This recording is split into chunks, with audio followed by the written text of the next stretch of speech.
سورہ آل عمران میں آیا کہ کوئی لڑکا بھی اس لڑکی جیسا نہیں ہوگا. ہاں یہ ہم نے جو تمہیں لڑکی دی ہے اللہ نے یہ طے کیا ہے کہ اس لڑکی کو اور اس سے ہونے والی اولاد کو جہان والوں کے لیے نشانی بنائیں گے. ابھی تو ان کی کئی آزمائشیں باقی تھیں. ہمیں تو مرتبہ نظر آتا ہے نا حضرت سیدہ مریم کا, ان کی زندگی تو آزمائشوں سے عبارت ہے. یتیم پیدا ہوئی, بچپن میں ماں کی شفقت سے بھی ہاتھ دھونا پڑا, وقف ہو گئی. ہم تو چھوٹے سے بچوں کو یقین کریں اسکول چھوڑنے جاتے ہیں تو دل ادھر ہی اٹکا ہوا ہوتا ہے, سیدھی سی بات ہے. اور پھر بچیوں کے لیے تو ویسے ہی زیادہ جذبات ہوتے ہیں. اور پھر اس کے بعد جو انہوں نے تکلیفیں کاٹی ہیں, لوگوں کی باتیں سنی ہیں, تو یہ مرتبہ حاصل کرنے کے لیے ہمیں تو لگتا ہے نا کہ جی انہیں اللہ تعالیٰ نے بغیر خاوند کے اولاد دی, تو انہیں جو باتیں سننی پڑی ہیں, جس تکلیف سے گزرنا پڑا, اس کا اظہار بھی آپ کو اس میں نظر آ جائے گا.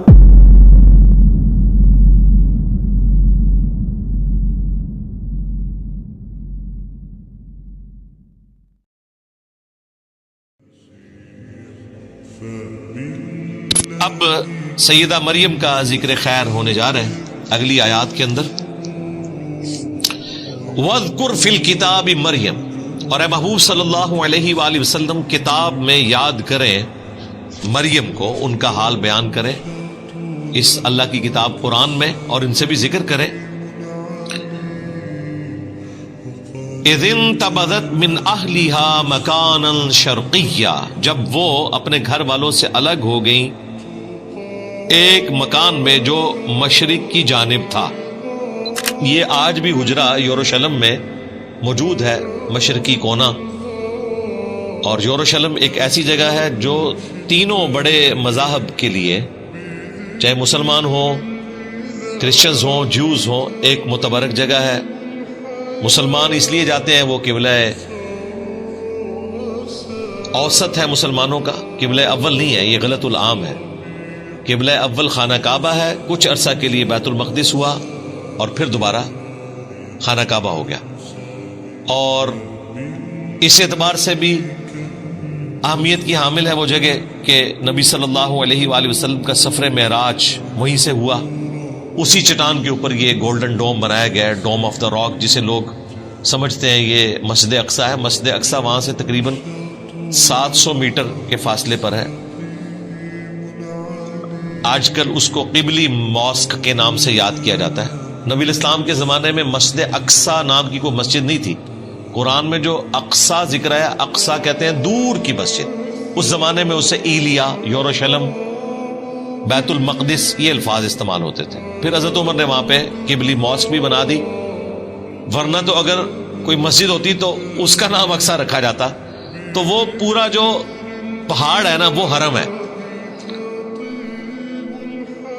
مسلمانوں کے لیے تیسرا حرم ہے مکہ اور مدینہ کے بعد. اسی کے اوپر وہ چٹان بھی موجود ہے جہاں سے نبی الاسلام معراج میں تشریف لے گئے. اسی پہ وہ قبلی ماسک بھی موجود ہے, اور اسی کے کارنر کے اوپر وہ ہیگل سلمانی کی ایک دیوار باقی ہے جو ٹائٹس نے 70 عیسوی میں حملہ کر کے یروشلم کو تباہ و برباد کیا تھا, اور جوز کا ڈائسپورا شروع ہوا. اب جا کے کچھ انہیں سکون آیا تو انہوں نے دنیا میں بے سکونی شروع کروا دی ہے. تو ایک دیوار ابھی تک باقی ہے جسے ویلنگ وال کہتے ہیں, دیوار گریا, جس کے سامنے وہ تورات پڑھ رہے ہوتے ہیں. اور ان کا ارادہ ہے کہ دوبارہ سے, بلکہ تیسری بار اب ہیگل سلمانی تعمیر ہوگا. تھرڈ ٹیمپل اسے کہتے ہیں. تو یہ حرم کا نقشہ میں نے آپ کو بتایا, میں نے کئی ویڈیوز میں اسے ڈسپلے بھی کروایا ہوا ہے. وہیں پر ایک مشرقی کونا ہے اسی حرم والی جگہ پر جہاں پہ سیدہ مریم نے عبادت کی. بیسیکلی اس کی تفصیلات تو آ چکی ہیں سورہ آل عمران کے اندر کہ حضرت مریم کی والدہ نے یہ منت مانی تھی کہ اے اللہ تو مجھے اولاد دے تو میں اسے ہیکل سلمانی کی خدمت کے لیے وقف کر دوں گی. ان کے تو ذہن میں یہی تھا کہ اللہ تعالیٰ بیٹا دے گا اور ہیکل سلمانی کی خدمت کے لیے اسے وقف کیا جائے گا, کیونکہ اس زمانے میں مرد ہی وقف ہوتے تھے ہیکل سلمانی کی خدمت کے لیے. یہ بڑی آکورڈ بات تھی کہ کوئی عورت ہیکل سلمانی کی خدمت کے لیے جائے. ظاہر ہے پھر پردے کا بھی اہتمام کرنا پڑے گا، اور ایک ریجڈ قسم کے مذہبی ماحول کے اندر ایک عورت کو تو ایکسیپٹنس بالکل ملتی ہی نہیں ہے. جب بیٹی پیدا ہوئی تو انہیں اس چیز کا غم تھا، تو سورہ آل عمران میں آیا کہ کوئی لڑکا بھی اس لڑکی جیسا نہیں ہوگا. ہاں، یہ ہم نے جو تمہیں لڑکی دی ہے، اللہ نے یہ طے کیا ہے کہ اس لڑکی کو اور اس سے ہونے والی اولاد کو جہان والوں کے لیے نشانی بنائیں گے.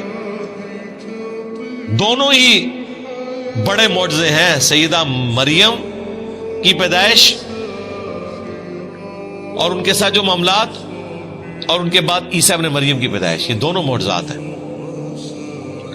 حضرت مریم کے والد عمران تھے جو بنی اسرائیل کے پیغمبر تھے، وہ تو فوت ہو گئے. سیدہ مریم بعد میں پیدا ہوئی. ان کی کفالت پھر ان کے خالوص سیدنا زکریا علیہ السلام نے کی. اس کا ذکر بھی سورہ آل عمران میں گزر چکا. تو وہاں پہ یہ تفصیل ہے کہ سیدہ مریم خود ایک دعا کے نتیجے میں پیدا ہوئی، لیکن مانگا لڑکا تھا، نکل آئی لڑکی.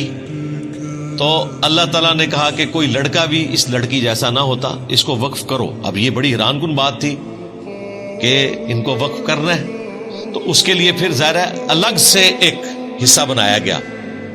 وہاں پہ جتنے پریسٹ تھے، پادری تھے، مذہبی طبقہ، یا آج کل آپ سمجھ لیں جس طرح مدرسے کے طالب علم، تو وہ جس جگہ پہ بیٹھے تھے وہاں پہ تو اس چھوٹی بچی کو نہیں بٹھایا جا سکتا، اور بچی بھی چھوٹی سی. جب وہ چلنے پھرنے کے قابل ہوئی ہیں بمشکل 7-8 سال کی عمر میں، تو ان کو پھر وہاں پہ وقف کر دیا گیا تھا.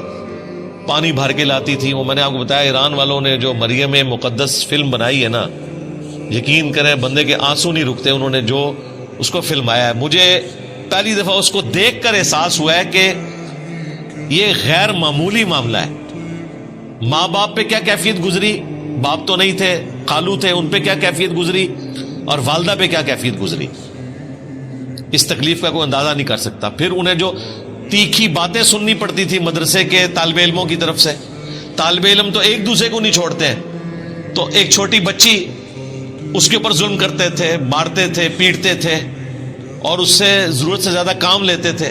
ان کے لیے الگ سے پھر ایک حجرہ حضرت زکریا علیہ السلام نے بنایا جس میں وہ عبادت کرے تاکہ ان کا انٹریکشن ان کے ساتھ نہ ہو. ابھی تو ان کی کئی آزمائشیں باقی تھیں. ہمیں تو مرتبہ نظر آتا ہے نا حضرت سیدہ مریم کا، ان کی زندگی تو آزمائشوں سے عبارت ہے. یتیم پیدا ہوئی، بچپن میں ماں کی شفقت سے بھی ہاتھ دھونا پڑا، وقف ہو گئی. ہم تو چھوٹے سے بچوں کو یقین کریں اسکول چھوڑنے جاتے ہیں تو دل ادھر ہی اٹکا ہوا ہوتا ہے، سیدھی سی بات ہے. اور پھر بچیوں کے لیے تو ویسے ہی زیادہ جذبات ہوتے ہیں. اور پھر اس کے بعد جو انہوں نے تکلیفیں کاٹی ہیں، لوگوں کی باتیں سنی ہیں، تو یہ مرتبہ حاصل کرنے کے لیے ہمیں تو لگتا ہے نا کہ جی انہیں اللہ تعالیٰ نے بغیر خاوند کے اولاد دی، تو انہیں جو باتیں سننی پڑی ہیں، جس تکلیف سے گزرنا پڑا، اس کا اظہار بھی آپ کو اس میں نظر آ جائے گا. اللہ تعالیٰ فرماتا ہے کہ وہ الگ ہو گئی ایک مکان میں جو مشرق کی جانب تھا، ایک حجرہ بنایا گیا. فاتخذت من دونہم حجابا، پس بنا لیا انہوں نے لوگوں سے ہٹ کر ایک الگ پردے میں جگہ. اب اگلی آزمائش شروع ہو گئی ہے. فَأَرْسَلْنَا إِلَيْهَا رُوحَنَا، پس ہم نے ان کے پاس بھیجا اپنی طرف سے ایک روح، یعنی حضرت جبرائیل علیہ السلام کو. ہولی گوسٹ کہہ لیں، روح مقدس کہہ لیں، جبرائیل علیہ السلام. فتمثل لها بشرا سویا، تو وہ ان کے سامنے ایک انسان کی شکل میں ظاہر ہوئے ان کے حجرے کے اندر. ان کے حجرے میں کوئی مرد نہیں جاتا تھا. وہ جب حجرے میں عبادت کر رہی تھی تو انہوں نے دیکھا کہ ایک نوجوان سامنے آ کے کھڑا ہو گیا. اب دیکھیں کتنی پرہیزگار عورت تھی. قالت، انہوں نے کہا، انی اعوذ بالرحمن منک ان کنت تقیا، میں رحمان کی پناہ میں آتی ہوں اگر تو واقعی پرہیزگار ہے، تو میں اپنے آپ کو رحمان کی پناہ میں دیتی ہوں. اس کو بھی تنبیہ کی اور اس سے پناہ نہیں مانگی، اللہ سے پناہ مانگی. قال انما انا رسول ربک، تو حضرت جبرائیل نے پھر بتایا میں تو تیرے رب کا رسول ہوں، انسانی شکل میں ہوں. ان کے لیے تو کوئی اٹریکشن نہیں کسی عورت میں، فرشتوں کا تو کوئی جینڈر ہی نہیں ہے، نہ مرد نہ عورت، ان کا تو جینڈر ہی کوئی نہیں ہے، انہیں تو کوئی لینا دینا نہیں اس چیز سے. تو انہوں نے کہا میں تیرے رب کا رسول ہوں. لِأَهَبَ لَكِ غُلَامًا زَكِيًّا، اور میں آیا ہوں تاکہ میں تمہیں عطا کروں ایک پاکیزہ فرزند. اب یہ واقعہ ہمیں انجیل میں بھی ملتا ہے، لیکن وہ جس انداز میں بیان ہوا ہے اور یہ جس انداز میں بیان ہوا ہے زمین و آسمان کا فرق ہے. اسی لیے جمی سوگارڈ کے ساتھ جب مناظرہ ہوا تھا احمد دیدار صاحب کا، تو انہوں نے کہا کہ آپ اسے پڑھو اور پھر بتاؤ آپ اپنے بچوں کو اس واقعے کا وہ ورژن دو گے جو قرآن میں موجود ہے، یا وہ جو تمہاری انجیل میں موجود ہے کہ وہ جو لڑکا ہے وہ ڈھانپ لیتا ہے سیدہ مریم کو، اور یعنی وہ اس طریقے سے اسے پریزنٹ کیا ہے جو ایک مرد و عورت کا ایک تعلق والا معاملہ ہے، اس طریقے سے اسے پریزنٹ کیا. حالانکہ ایسا نہیں تھا، بس سامنے آئے تھے، بشارت دی، خوشخبری لے کر آئے تھے. یہاں پر وہ چیز بھی کلیئر ہوگی کہ نبی الاسلام سے پہلے غیر انبیاء کی طرف بھی فرشتے آ جایا کرتے تھے، انہیں بھی کشف ہو جاتا تھا، الہام ہو جاتا تھا.